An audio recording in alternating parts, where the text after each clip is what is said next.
बघा हे खूप महत्वाचं आहे. इसवी सन 1735 मध्ये कार्ल लिनियस यांनी सजीवांना दोन सृष्टीमध्ये विभागले. त्या कोणत्या दोन सृष्टी आहेत? एक आहे वनस्पती आणि दुसरा आहे प्राणी. ओके, लक्षात आलं.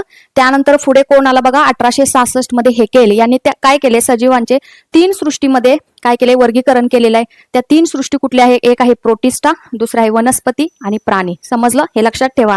त्यानंतर चॅटन यांनी काय केले? 1925 साली सजीवांचे पुन्हा दोन गटात वर्गीकरण केले. एक आहे आदिकेंद्रकी आणि दुसरा आहे दृश्य केंद्रकी. समजलं? आणि 1938 साली कोपेलँड यांनी सजीवांना चार सृष्टीमध्ये विभागले. पहिला आहे मोनेरा, दुसरा प्रोटिस्टा, तिसरा वनस्पती आणि प्राणी. आणि सर्वात महत्वाचं RH विटाकर यांनी सजीवांना पाच सृष्टीमध्ये विभागले. ह्या चार तरी आहेतच, पाचवी कुठल्या ऍड केलेला आहे ते म्हणजे कवक. समजलं?